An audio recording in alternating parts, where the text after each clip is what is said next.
So last time we had been talking about these centers for agricultural, centers of origin of agriculture, and how agriculture was in fact the first way that humans began to sort of selectively manipulate the genes or the traits that different plants and animals had. And I told you the story about Vavilov and Lyshenko in Russia around about 100 years ago. Pretty tragic story.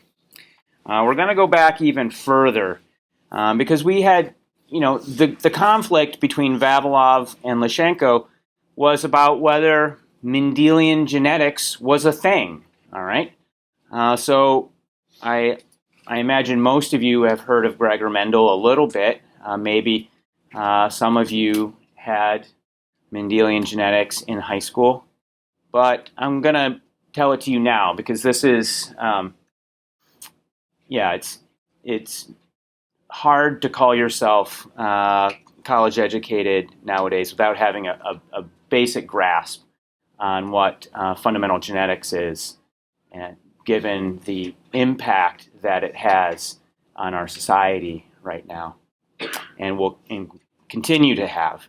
So just a basic introduction to the to Mendelian genetics. All right, so this guy was a priest in a monastery in Europe in 1857. So he was also a gardener, and as a gardener in 1857, he liked to grow peas in his garden, and he noticed he's a very careful observer. He took very careful records, very careful notes of his observations, and he noticed some things. So amongst the pea plants that he was growing, there were various traits that he could observe. So the flowers on the peas, he noticed two colors. There were purple and white flowers. And the position on the stem would vary amongst plants. They could either be terminal on the very end of the plant or axial along the length of the stem. The seeds themselves, the peas, could be yellow or green, round or wrinkled. The pods had different morphologies and colors, etc. And we're only going to consider, and he did experiments with all of these different traits. We're just going to consider the color of flower for a moment. So he noticed that if he took two plants from a purple and the white, right? If a purple, he called each of them true breeding strains. So if a purple was crossbred with another purple plant, that is, the pollen from one purple plant was taken and put on the stamen of another purple plant, right, and it was fertilized, cross-pollinated, that the offspring were always purple. So it was considered to be a true breeding strain. And likewise with white. If you took from these particular white flowered plants, if you took the pollen from one and crossed it with another white plant, the offspring were always white. They were true breeding strains. However, if you interbred the purple and the white flower, we're going to call these true breeding strains the P generation or parental generation. The next generation, we'll call it F1, F for filial, filial meaning brotherly, right? So the F1 generation, these were also all purple. There was something dominant about the purple flowers, that in the F1 generation, all of the offspring were purple.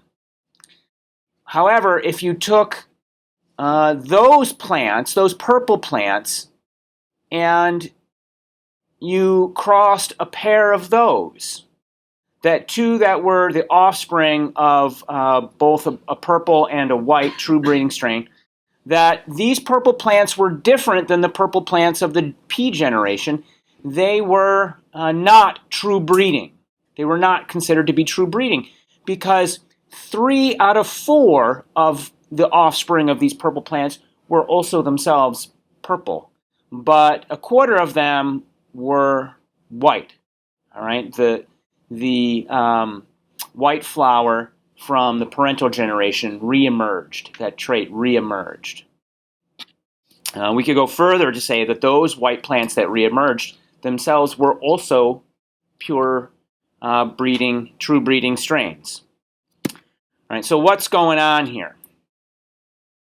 He conceived of this notion that for a given trait, that a parent would each of the parents passed on a copy of that trait.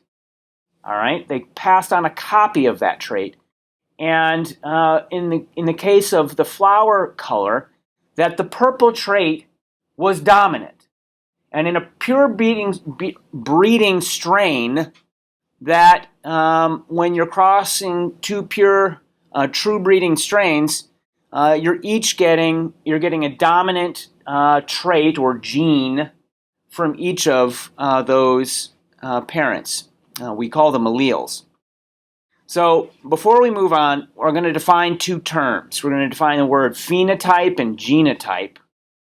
The phenotype is the observable characteristics of something. It's related to the word phenomenon or phenomenology. The phenotype of something, what you see, what you observe, is the traits that are dominant, right? That are the ones that are readily observable, and they result from whatever genetic information or combination of genetic information that the organism has. Where on the other hand, there is the notion of genotype. And so this is the specific genetic information of a cell, right, or an organism or whatever.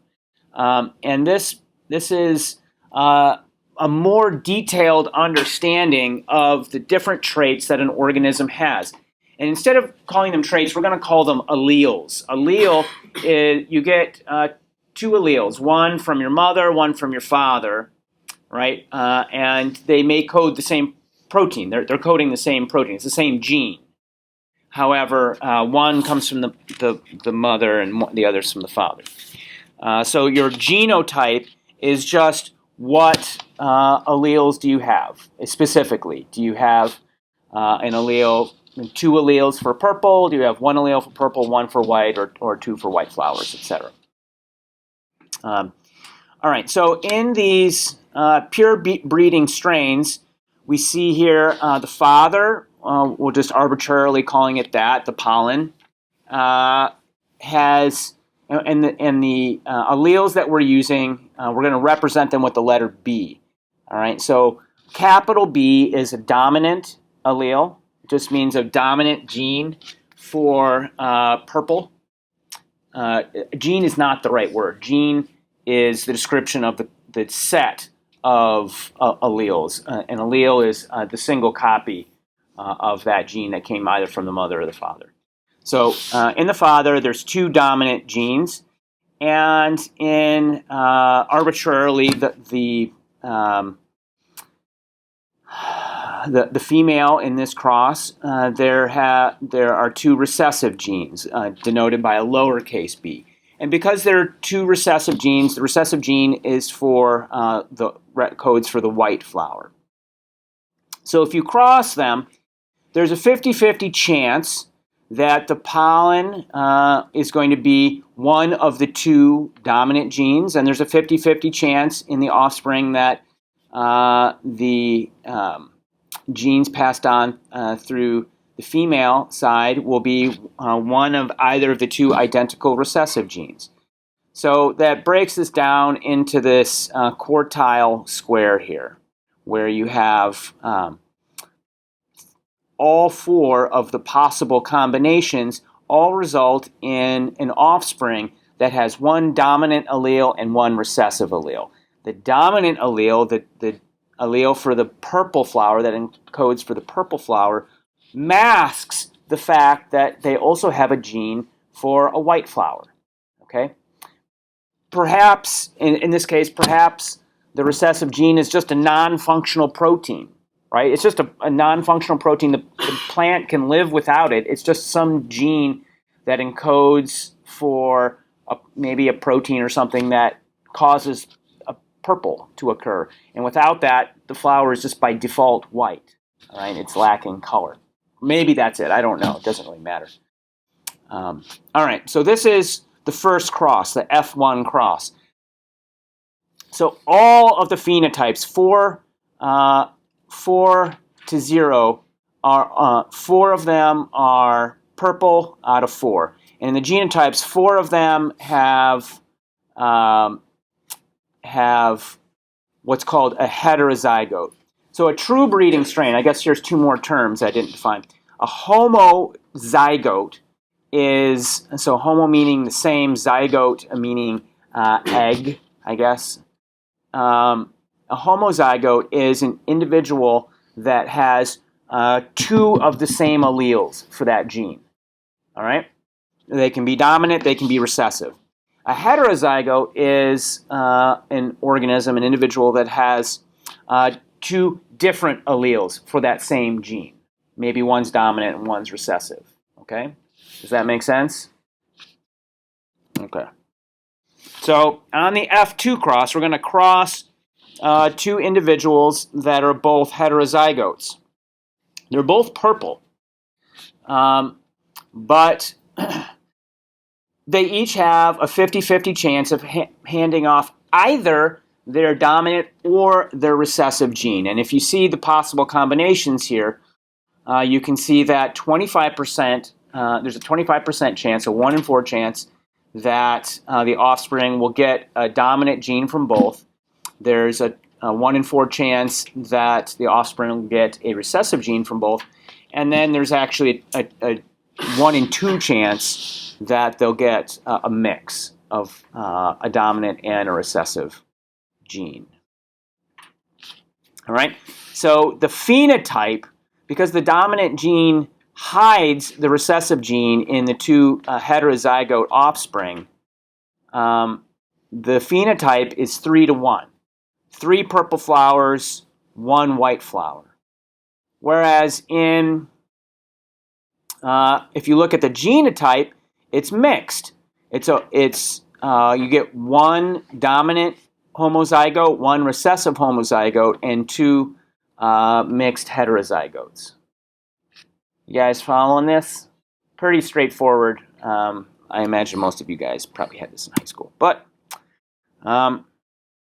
so now, if you were to take a heterozygote from that offspring and the white homozygote offspring and cross these, you can get different ratios. So the phenotype now is going to be 2 purple and 2 white, and that's going to match the genotype, which is going to be 2 heterozygotes and 2 recessive homozygotes. Okay. So Gregor Mendel established this idea of genetic transfer and traits and how that gives rise to selection. Maybe one combination of genes gives you a selective advantage as per the notions of Darwin over another organism in the same context. So, but they didn't really know what it was. They didn't really know what it was that was transferring these traits. They didn't understand what the traits were, how they were being handed off, what a gene was. They didn't know what DNA was. They had no idea of what it was in a cell that the person was inheriting from the mother and from their father. They understood how it worked in terms of what we could see, but they didn't really understand the molecular mechanism of it at all. And this was the next step into trying to like be able to manipulate all this. So yeah. So in the late 1800s, people thought that proteins were the most significant component of cells. There was all this protein there. They thought carbohydrate was mostly nutritional. The fats, the lipids, were mostly located in the cell membranes. And they thought that proteins were where the genetic information was. Well, enter this guy, Friedrich Miescher. A lot of times, scientific discovery is dependent upon both being in the right place at the right time and being able to ask the right question of that circumstance. So this dude's lab was really close to a surgical clinic in Tübingen in Germany. And he was trying to isolate the nuclei from cells. He'd been looking at them under microscopes, and he wanted to know what was in them. But he needed a lot of white blood cells, because white blood cells are much larger than other cells, and red blood cells don't have nuclei. He needed a lot of white blood cells from blood samples. And the best place to get that is from pus. Ew. Yep. So he had all these white blood cells that he would go into these clinics, and there were these people who had had surgery, and they didn't have like completely antiseptic technique back then. So these people were infected messes, putting off tons of pus, and he would get, this is my job. I tell you stories that make you squirm. And he got the nuclei out of these cells and isolated a phosphorus-rich substance. Okay, going back to phosphorus again. And he stated it can't belong among any of the protein substances known hitherto, because proteins didn't have phosphorus. It didn't have phosphorus. All right. So I'm going to skip ahead to this guy, Thomas Hunt Morgan. When Lyshenko was disdaining Western scientists, he called them the fruit fly scientists who care more about insects than humans. That was a quote from Lyshenko. He's actually talking about this guy, an American who lived around the turn of the century. And this guy was like a classic American scientist. He was an experimentalist, however. So the questions he was asking were the same that a lot of guys were asking at the time. What were the inherited factors? Where were they located? Were they in the nucleus, as Miescher hypothesized? And how did they get to the next, from one generation to the next? Well, he did a tremendous amount of work, much like Mendel, but now in fruit flies. Why fruit flies, you ask? Well, they replicate rapidly, right? Like a pea has, months of germination until it comes to fruit, and then you do it again and again. You can get fruit flies, many generations of a fruit fly, at least a couple generations within a week, right? So he was able to do his research quite rapidly on these little insects. And he confirmed the chromosomal theory of inheritance, that genes are located on chromosomes, like little beads on a string, and that some of these genes are linked. That one gene is going to be linked to another gene because they're on the same chromosome. That means they're always inherited together. All right? So this is this guy, Morgan. I'm going to jump ahead again. This is not an exhaustive history of DNA. It's just I'm telling you some of the important and kind of interesting stories. We're going to come to this woman. I'm sorry I'm drawn to tragedy, but I like these stories. They're pretty interesting. This woman's name was Rosalind Franklin, and she was a remarkable individual, certainly a genius. She was an X-ray crystallographer who, after the war, left England and worked on the continent because London had been bombed to hell. But then they got it together, and she was recruited to join the faculty at King's College in London. All right, and while she was there, it's a pretty interesting story. She wanted to work on the X-ray crystallography of proteins. She wasn't actually interested in DNA, but they insisted that she work on this project. She was certainly the victim of both sexism and anti-Semitism while she was there. But she was a virologist. She was interested in the protein capsid around virions. She wanted to get the X-ray crystallographs of the viral capsids. But she started working on the genetic structure, or the crystal structure of DNA. And in fact, she took the first X-ray crystallographic photograph of DNA. And this picture that you see here on the right-hand side is a remarkable photograph.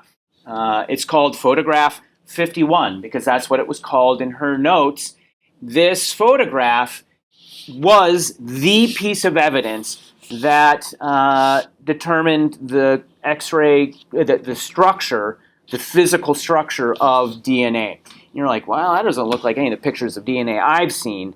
The way X-ray crystallography works is you have a crystal of whatever molecule you want the structure of, so it's all aligned in this very regular pattern.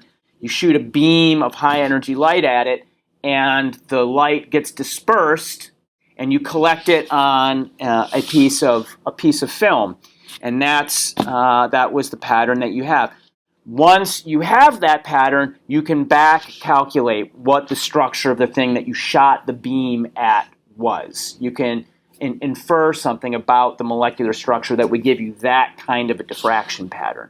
So, for example, if I were to take Graham here and stand him up against the wall, instead of shooting a high-intensity laser at him or X-ray beam, I would shoot just a flashlight at him. You would see his shadow on the wall. If you just had the picture of that shadow, you could infer something about his shape from that shadow. All right, that's essentially what's going on here on a much higher level of complexity. I want you to appreciate how difficult this is. Even today, getting one of these diffraction patterns requires a fair bit of time at the high computational level that we have. The kind of math that is involved in this process was all done by hand back then. Slide rules, kids. No calculators, no computers. All done by hand. So she was a genius and had completely unnerved the sort of certainly sexist, but also kind of geeky, nerdy male scientists who were everybody else at King's College at the time. And because of that, they didn't quite know how to deal with her. So I'm going to tell you a story now. This guy named Maurice Wilkins on the left-hand side, he was in the same department as her at King's College. And he saw her X-ray crystallograph and realized that she was not far away from the answer to the structure of DNA. And so there was a conference that was happening, and these two guys here, Watson and Crick, James Watson and Francis Crick, who's heard of them before? Okay. Has anybody heard of Rosalind Franklin before? Oh, a couple of you have. That's cool. All right. That's progress. Well, anyways, Watson and Crick were at this conference, and saw Rosalind Franklin talk, were dismissive of her, but went and were speaking with this guy, Maurice Wilkins, who, without the permission of Rosalind Franklin, took her photograph. Has anyone heard this story before? Yeah. Took her photograph and gave it to these two, who were not experimentalists. They were actually theoretical.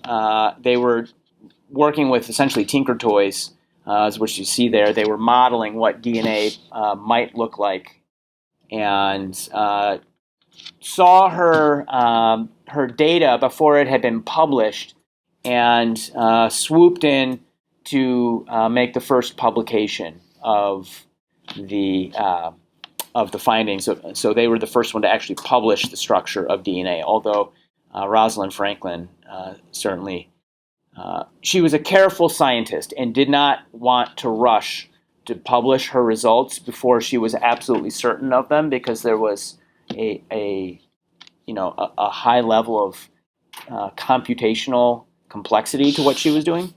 So these three kind of odious characters, interesting characters, won the Nobel Prize in 1963. However, as I say back here, Rosalind Franklin died in 1958 at the age of 38 because of exposure to all the X-rays that she had from her lab.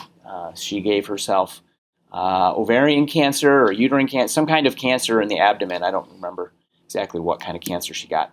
But she died, and they don't award the Nobel Prize posthumously, so she was never awarded what should have rightly been her Nobel Prize. Again, I'm just going to keep poking at this guy Watson, because when I was your age, in high school, I guess, when I learned about Watson and Crick, they were held up as these icons, and it's been kind of interesting to learn more about them.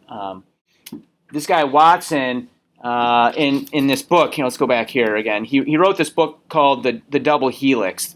James Watson, you see it next to her. In that, there's all kinds of really intense anti-Semitic aspersions against Rosalind Franklin, calling her slovenly, etc. He just adds her in his book? Yeah, he had to, because she's the one that had he couldn't talk about discovery of DNA without talking about the experimental evidence that led them to this, which was her work. Yeah, but he's in later editions he edited that stuff out, but in the first edition of it he was quite dismissive of this woman. By all accounts, a very remarkable individual. Okay, so that's all the history I'm going to tell about it. Let's see. Make sure to. Just so that everybody is on the same page, I want to go through the shape of a cell real quick and what this genetic paradigm is. So I've given you some of the historical context of it. Here are some cells, just basic cells, epithelial cells. These are cells that cover surfaces on and in the body. So your skin is made up of epithelium, the lining of your respiratory tract, your nasal cavities, your whole entire GI tract, your urinary tract, like everything is lined with these epithelial cells. And in them, there are the nuclei. In the nucleus of a cell is where we have DNA. This is where replication happens, where we take one copy of DNA and we make another copy of DNA so that the cell can divide. And then if the cell is going to grow, we need to have transcription. So this is where DNA gets transcribed into RNA. So DNA is like the master plan. RNA is like the copies that go out and are utilized in the cell to actually make proteins. And that process is called translation. So DNA gets transcribed into RNA in the nucleus, gets shipped out to this thing called the endoplasmic reticulum, and this is where RNA gets translated from sort of the language of nucleic acids into the language of amino acids or proteins. All right. Very, very basic overview of the genetic paradigm. Everybody's cool with that? That's fundamental middle school stuff. All right. So now to genetic engineering. I've taken you all the way up through classical breeding and then the discovery of DNA, and now we're set to manipulate it. So in a classical plant breeding scenario, you're going to have two plants that are genetically compatible, that are able to breed with one another. You're going to cross them, and you're going to get new crop varieties that are going to have various desirable traits. So maybe you have one corn here, for example, that's virus resistant, and there's another type of corn that's not virus resistant, but it gives high yield. The virus resistant plant doesn't really make very nice corn, though. So you interbreed them, and with many generations of this type of interbreeding, a long period of time, maybe tens of years, even hundreds of years, who knows how long. We know thousands of years humans have been interbreeding plants and selectively favoring one strain over another. And eventually you'll get this virus-resistant and high-yield crop. All right. Then genetic modification is sort of shortcutting that circuit. You're short-circuiting that process. So you're taking the desirable genes out of one organism and out of another, splicing them together and creating an organism that has the traits that the numerous traits that you're interested in. This is using biotechnology and happens much more quickly. All right. These organisms that you're getting the traits from, they don't need to be mutually breedable, right? They don't actually have to be two organisms that would be able to naturally mix their genes in nature. So here we go, in 1973, it's Boyer and Cohen, these two guys here, smiley folks. They are responsible for the first genetically engineered organism ever. And it was a bacteria. This is what you would call cisgenic modification. So this would be a cisgenic modification is the artificial or biotechnological transfer of genes between two organisms of the same species that could have interbred, right? But instead of leaving it up to the sort of randomness of the assortment of genes between two organisms, they're taking specific genes out of one organism, making a construct, making this recombinant DNA construct, and then inserting it into another. What they had done is they found a bacteria that had a gene for resistance to antibiotics. All right, it was a bacteria that was antibiotic resistant. They pulled out the gene, they isolated the gene that conferred that, and they made this little DNA construct and injected it into another bacteria, and now that bacteria had been transformed and was also antibiotic resistant. This was the beginning. So soon after that, there was an avalanche of stuff. Okay.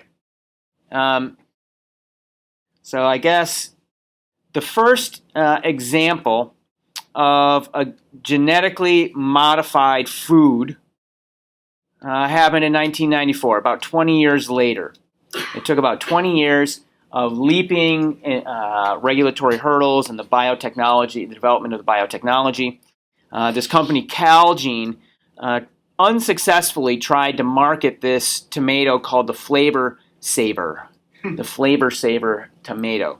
And the Flavor Saver tomato was able to stay, to not rot, to delay its ripening for significantly longer than a normal tomato. Because the question was, how did you pick a tomato off the vine, get it from California to Maine on the slow truck, and not have it be marinara by the time it got here?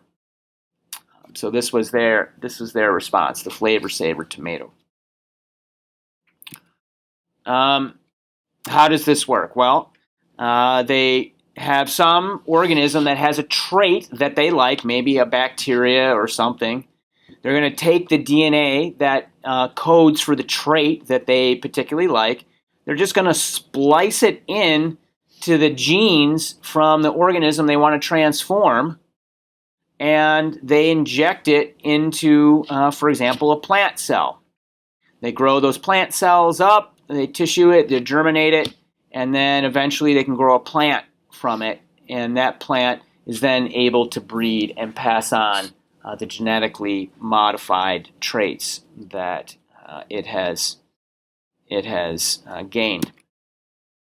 So here are some examples of some genetically modified traits that you can find. These are different types of ways that plants have been modified. You can get plants that have extended shelf life.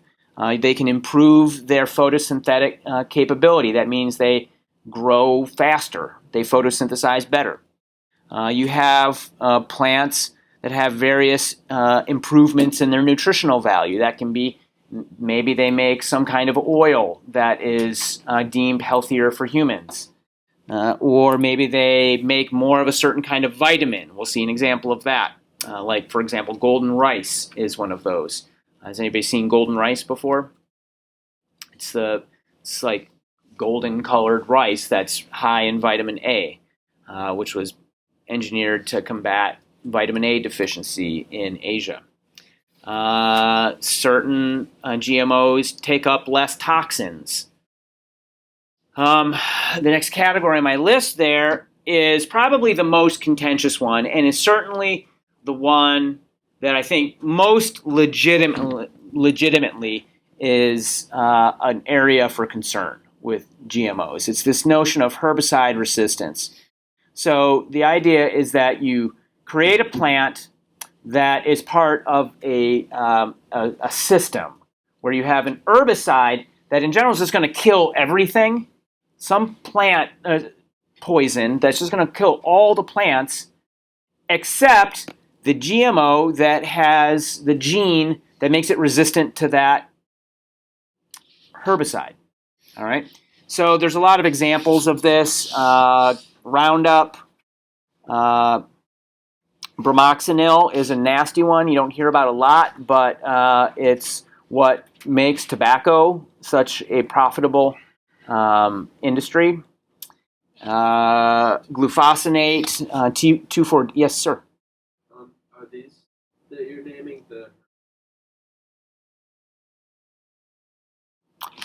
These are the herbicides themselves. So there's some kind of gene that would be engineered by, so, like for example, Roundup is proprietary to Monsanto, and there are genes, and I'll show a timeline in a moment that will show some of the legalities of all this, how it, there was like a Supreme Court case that happened back in the 90s that said, I think in like 92 or something, that said it was legal, no, maybe it was in the 80s, it said it was legal to patent a gene. You could patent genetic information. And once that happened, that opened the door to these companies to patent some sort of gene and then make a chemical that worked exclusively with that gene. All right, so I'm just listing the chemicals themselves, because more than the gene, it's the chemicals in this herbicide, the herbicides themselves, which are problematic. They're poisons, right? And one of the problems with them, so this last on the list that was also developed by Monsanto is called dicamba. Has anybody heard of dicamba before? Yeah. Yeah, that's right. Dicamba, the problem with dicamba is drift. So it was highly, like they talked about in the podcast, it's the drift of dicamba and its effect on adjacent farmers' fields. And so what happens is if you are a farmer in a valley that wants to, where, say you want to be an organic farmer or you don't want to use Monsanto stuff, if somebody else in that valley is using dicamba, you're screwed, right? The whole valley becomes sort of overtaken by this one company because one person has decided to buy into this system. It's problematic. Some other, yeah, Alex, you had a question? The lawsuit. Yeah, I don't actually know where that lawsuit is. I don't know if it's been decided currently. I'm not sure. I mean, it may still be caught in the appeals process. Yeah. Yes. That's a good question. I think there's a range of strategies depending upon the herbicide. I think some of them, don't take it up. I think some of them metabolize it. I think often what it is there's a gene that helps them metabolize it. So glyphosate, if you look at glyphosate and the chemical structure of it, it's actually a pretty simple molecule. And you can imagine that it wouldn't be that hard to actually metabolize it. It's like kind of it's like a phosphorylated amino acid is sort of the way that it looks. So anyways, pest resistance to insects and viruses is another common one. Bioremediation, asexual reproduction. There's some weird ones, onions that are tearless, seedless tomatoes. Those are things that have been engineered in the past. So I'm going to give you actually, let's go back here. What do you guys think about this? What are your thoughts? Yeah. Seems to me to be a pretty significant toxin reduction, or like vitamin enrichment, or like the flavor saver tomato, which is like shelf life, and then like Roundup Ready is like seed. Because I feel like there's a difference selectively editing for quality versus like making it so that you can spray something. I mean, it seems to me there's like something. Like, I'm dubious of a plant surviving something, and also like you don't necessarily know like there isn't any residual left when you're like at that. I don't like the Roundup or whatever is when it. So glyphosate itself, they do know that glyphosate itself is not an especially stable molecule, and it does break down with time. So in terms of the residuals, who knows how much is actually there, but it's meant to be not much. It is super toxic though, right? Like you would not want to get Roundup in you for sure, but supposedly the research has been done to show that it has a very short half-life. By the time that food gets to your plate, that there is very little amount of that stuff on it. When you are cooking and you buy vegetables, how many people wash their vegetables? Pretty much everybody. How much do you think that actually helps? A lot. Yeah, it's an interesting little tick we all have, right? Like running it under the water for 2 seconds is unlikely to remove a significant amount of whatever might or might not be on that vegetable. Right? Okay, that's time.